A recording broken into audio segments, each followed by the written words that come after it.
Jean-Baptiste Pierre-Antoine de Monet, Chevalier de Lamarck, the 1st of August 1744 to the 18th of December 1829, often known simply as Lamarck, French, Baptiste Lamarck, was a French naturalist. He was a soldier, biologist, academic, and an early proponent of the idea that biological evolution occurred and proceeded in accordance with natural laws. Lamarck fought in the Pomeranian War 1757–62 against Prussia, and was awarded a commission for bravery on the battlefield. Posted to Monaco, Lamarck became interested in natural history and resolved to study medicine. He retired from the army after being injured in 1766, and returned to his medical studies. Lamarck developed a particular interest in botany, and later, after he published the 3-volume work Flore Françoise 1778, he gained membership of the French Academy of Sciences in 1779. Lamarck became involved in the Jardin des Plantes and was appointed to the chair of botany in 1788. When the French National Assembly founded the Muséum National d'Histoire Naturelle in 1793, Lamarck became a professor of zoology. In 1801, he published Système des animaux sans vertébrés, a major work on the classification of invertebrates, a term he coined. In an 1802 publication he became one of the first to use the term biology in its modern sense. Lamarck continued his work as a premier authority on invertebrate zoology. He is remembered, at least in malacology, as a taxonomist of considerable stature. The modern era generally remembers Lamarck for a theory of inheritance of acquired characteristics, called soft inheritance, Lamarckism or disuse theory, which he described in his 1809 Philosophie zoologique. However, the idea of soft inheritance long predates him, formed only a small element of his theory of evolution, and was in his time accepted by many natural historians. Lamarck's contribution to evolutionary theory consisted of the first truly cohesive theory of biological evolution, in which an alchemical complexifying force drove organisms up a ladder of complexity, and a second environmental force adapted them to local environments through use and disuse of characteristics, differentiating them from other organisms. Scientists have debated whether advances in the field of transgenerational epigenetics mean that Lamarck was to an extent correct, or not.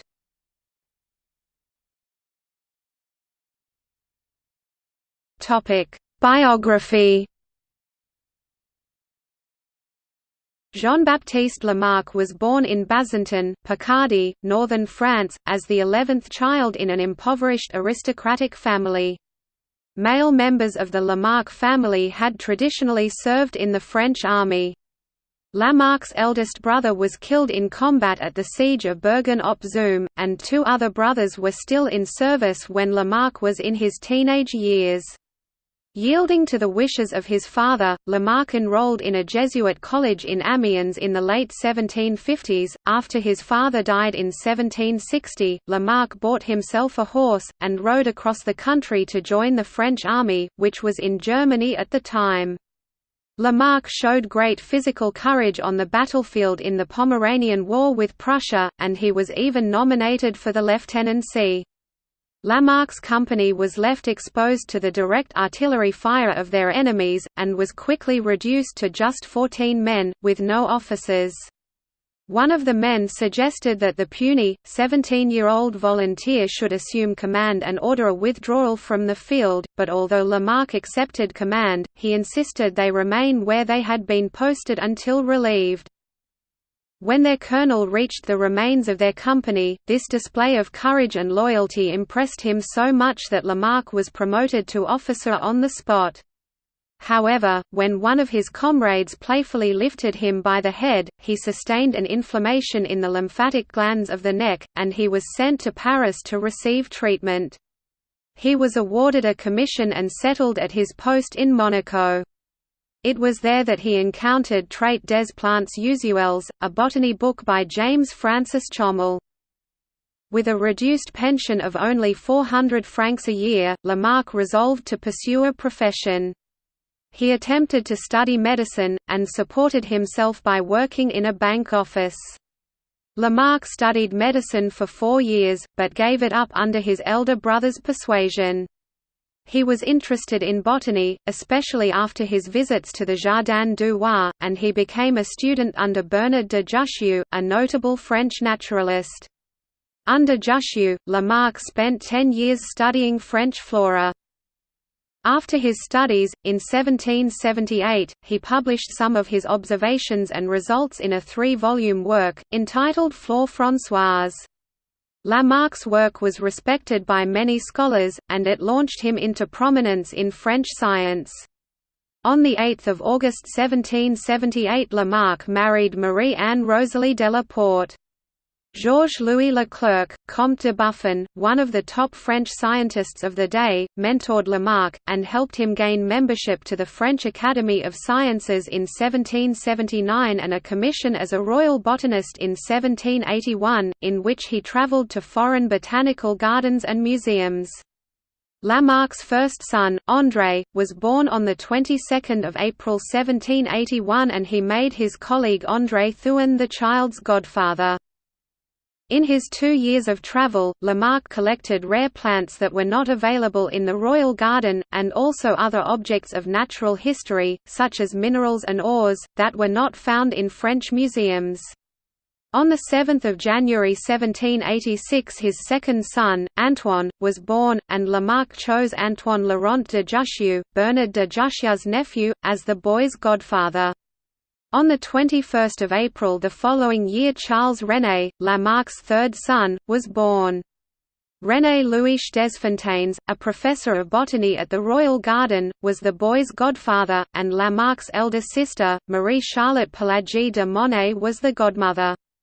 In 1788, Buffon's successor at the position of intendant of the Royal Garden, Charles-Claude Fleurhoux de la Billardière, Comte d'Angivilla, created a position for Lamarck, with a yearly salary of 1,000 francs, as the keeper of the herbarium of the Royal Garden. In 1790, at the height of the French Revolution, Lamarck changed the name of the Royal Garden from Jardin du Roi to Jardin des Plantes, a name that did not imply such a close association with King Louis XVI. Lamarck had worked as the keeper of the herbarium for 5 years before he was appointed curator and professor of invertebrate zoology at the Muséum National de Histoire Naturelle in 1793. During his time at the herbarium, Lamarck's wife gave birth to 3 more children before dying on 27 September 1792.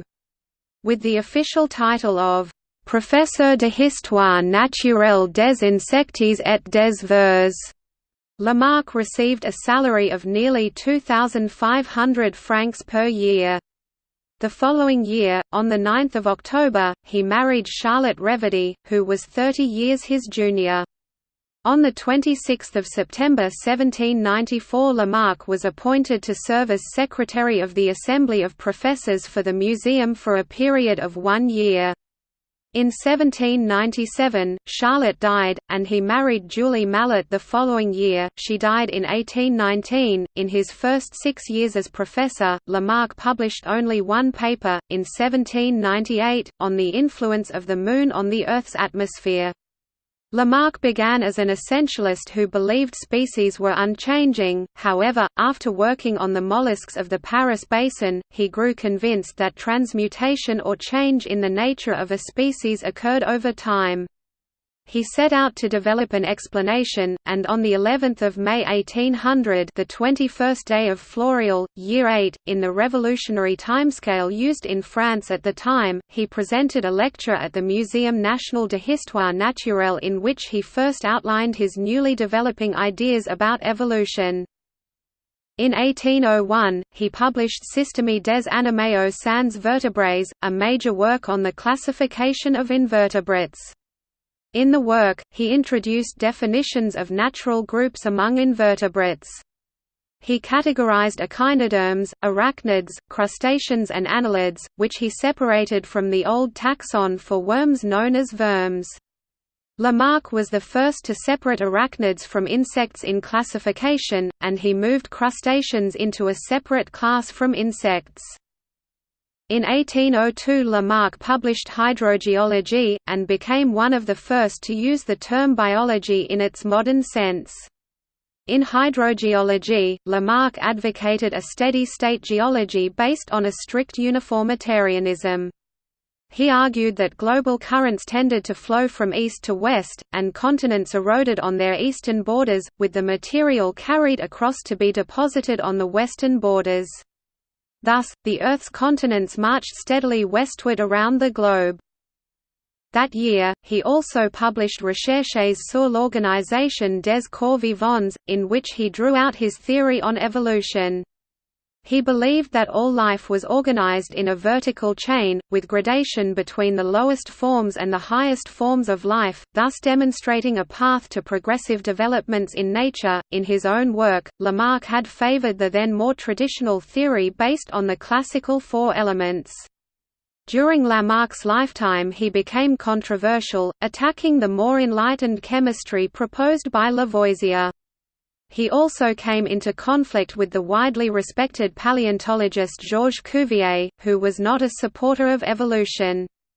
According to Peter J. Bowler, Cuvier ridiculed Lamarck's theory of transformation and defended the fixity of species.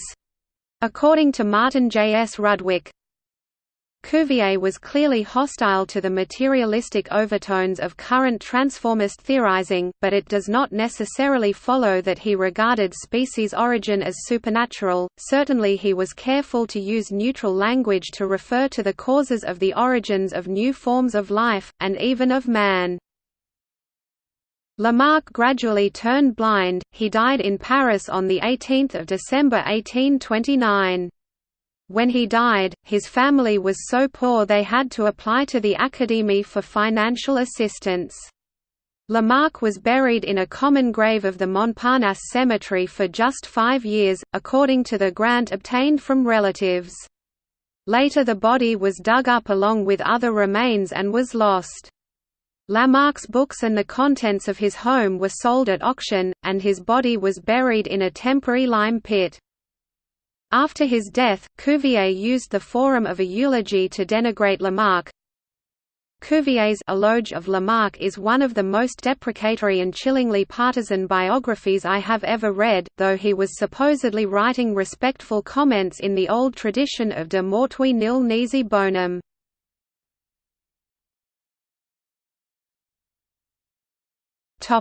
Lamarckian evolution. Lamarck stressed two main themes in his biological work, neither of them to do with soft inheritance. The first was that the environment gives rise to changes in animals. He cited examples of blindness in moles, the presence of teeth in mammals and the absence of teeth in birds as evidence of this principle. The second principle was that life was structured in an orderly manner and that many different parts of all bodies make possible the organic movements of animals. Although he was not the first thinker to advocate organic evolution, he was the first to develop a truly coherent evolutionary theory. He outlined his theories regarding evolution first in his Floreal lecture of 1800, and then in 3 later published works: Recherches sur l'organisation des corps vivants, 1802. Philosophie zoologique, 1809. Histoire naturelle des animaux sans vertébrés, in 7 volumes, 1815–22. Lamarck employed several mechanisms as drivers of evolution, drawn from the common knowledge of his day and from his own belief in chemistry pre-Lavoisier. He used these mechanisms to explain the two forces he saw as constituting evolution: force driving animals from simple to complex forms and a force adapting animals to their local environments and differentiating them from each other. He believed that these forces must be explained as a necessary consequence of basic physical principles, favoring a materialistic attitude toward biology.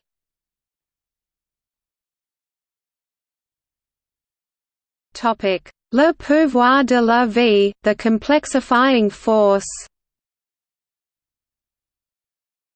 Lamarck referred to a tendency for organisms to become more complex, moving up a ladder of progress.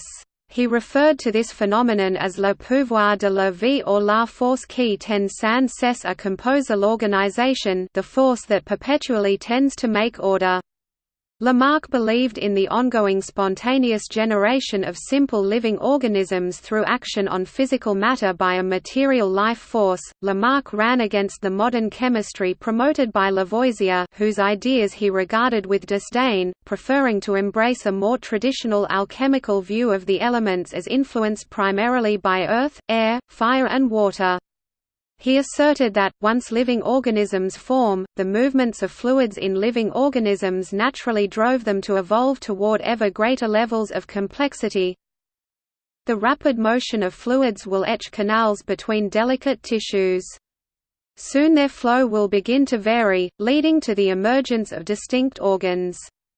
The fluids themselves, now more elaborate, will become more complex, engendering a greater variety of secretions and substances composing the organs.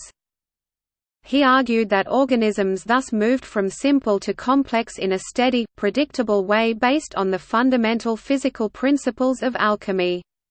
In this view, simple organisms never disappeared because they were constantly being created by spontaneous generation in what has been described as a steady-state biology. Lamarck saw spontaneous generation as being ongoing, with the simple organisms thus created being transmuted over time becoming more complex. He is sometimes regarded as believing in a teleological goal-oriented process where organisms became more perfect as they evolved, though as a materialist, he emphasized that these forces must originate necessarily from underlying physical principles. According to the paleontologist Henry Fairfield Osborn, Lamarck denied, absolutely, the existence of any perfecting tendency in nature, and regarded evolution as the final necessary effect of surrounding conditions on life.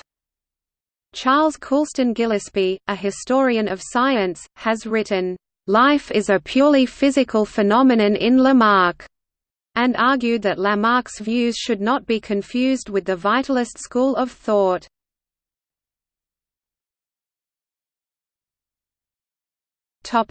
L'influence des circonstances, the adaptive force. The second component of Lamarck's theory of evolution was the adaptation of organisms to their environment. This could move organisms upward from the ladder of progress into new and distinct forms with local adaptations. It could also drive organisms into evolutionary blind alleys, where the organism became so finely adapted that no further change could occur. Lamarck argued that this adaptive force was powered by the interaction of organisms with their environment, by the use and disuse of certain characteristics.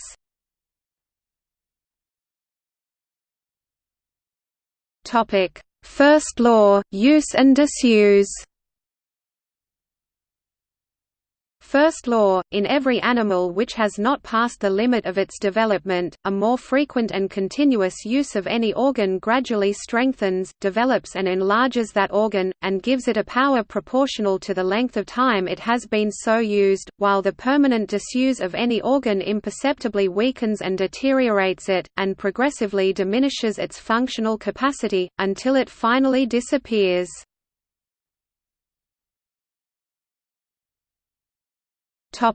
Second law, inheritance of acquired characteristics.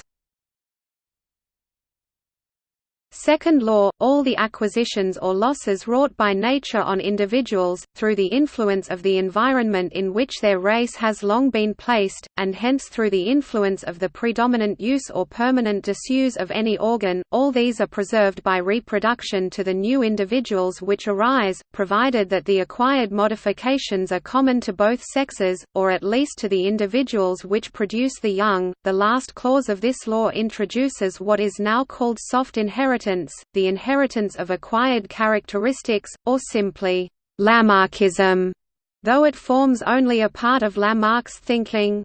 However, in the field of epigenetics, there is growing evidence that soft inheritance plays a part in the changing of some organisms' phenotypes. It leaves the genetic material (DNA) unaltered, thus not violating the central dogma of biology, but prevents the expression of genes, such as by methylation to modify DNA transcription. This can be produced by changes in behavior and environment. Many epigenetic changes are heritable to a degree. Thus, while DNA itself is not directly altered by the environment and behavior except through selection, the relationship of the genotype to the phenotype can be altered, even across generations, by experience within the lifetime of an individual. This has led to calls for biology to reconsider Lamarckian processes in evolution in light of modern advances in molecular biology.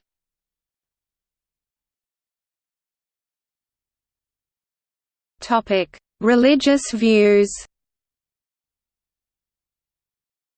In his book Philosophie zoologique, Lamarck referred to God as the sublime author of nature. Lamarck's religious views are examined in the book Lamarck, the Founder of Evolution 1901 by Alpheus Packard. According to Packard, from Lamarck's writings he may be regarded as a deist. The philosopher of biology Michael Ruse described Lamarck as believing in God as an unmoved mover, creator of the world and its laws, who refuses to intervene miraculously in his creation.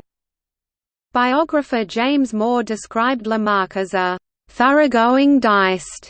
The historian Jacques Roger has written, Lamarck was a materialist to the extent that he did not consider it necessary to have recourse to any spiritual principle.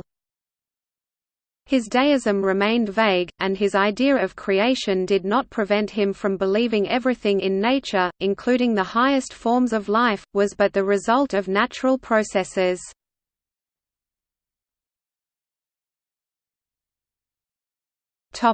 Legacy.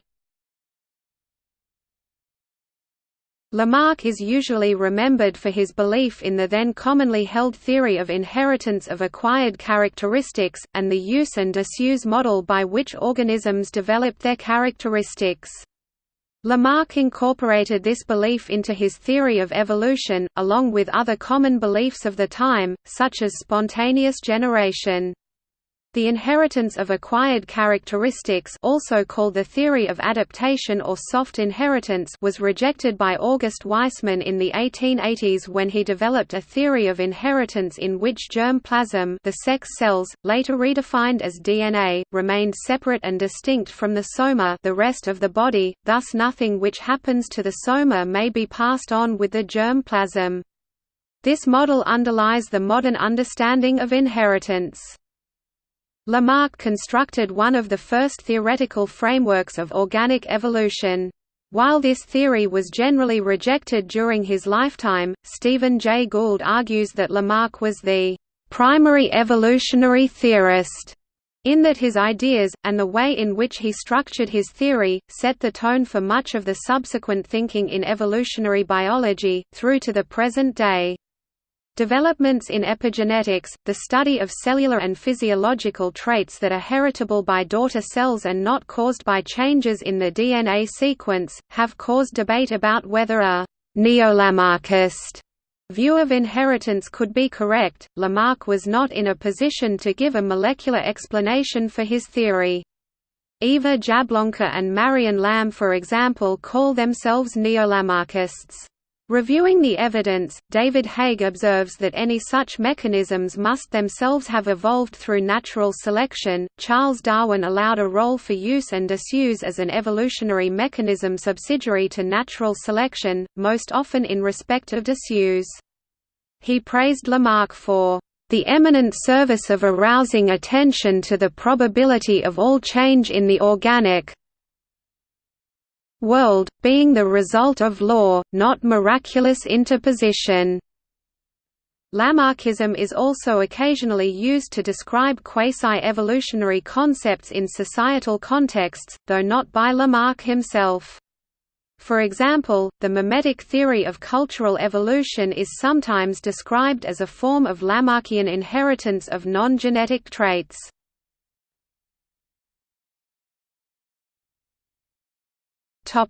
Species and other taxa named by Lamarck. During his lifetime, Lamarck named a large number of species, many of which have become synonyms. The World Register of Marine Species gives no fewer than 1,634 records.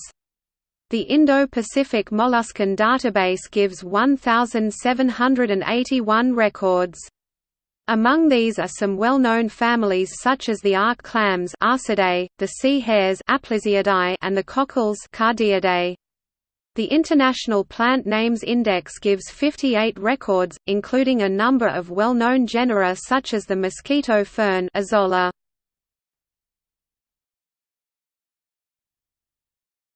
Topic: Species named in his honor.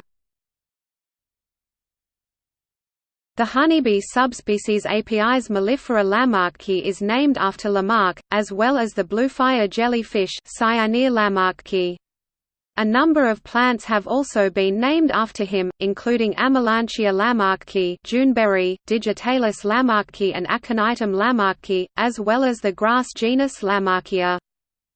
The International Plant Names Index gives 116 records of plant species named after Lamarck. Among the marine species, no fewer than 103 species or genera carry the epithet Lamarcki, Lamarckii, or Lamarckiana, but many have since become synonyms.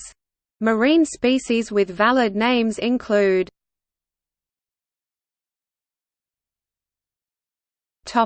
Major works.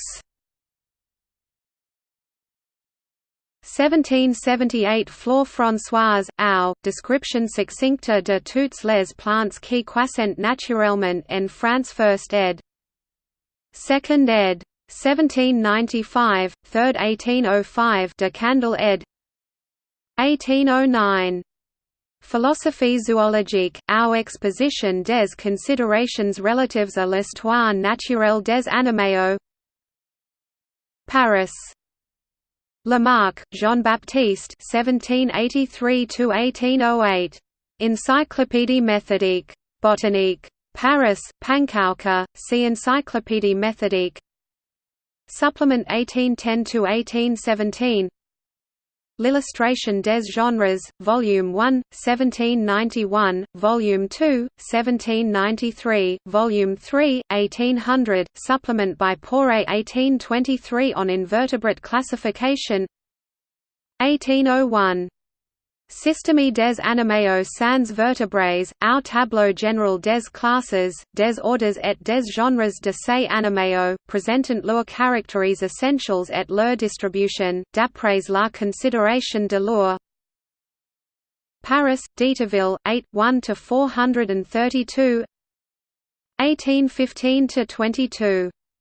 Histoire naturelle des animaux sans vertébrés, présentant les caractères généraux et particuliers de ces animaux.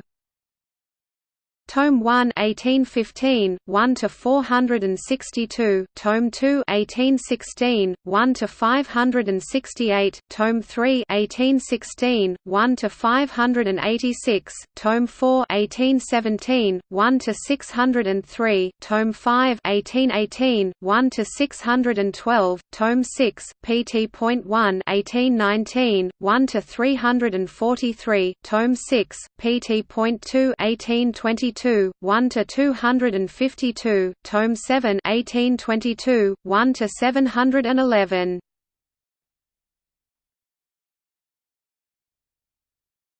Topic. See also. Notes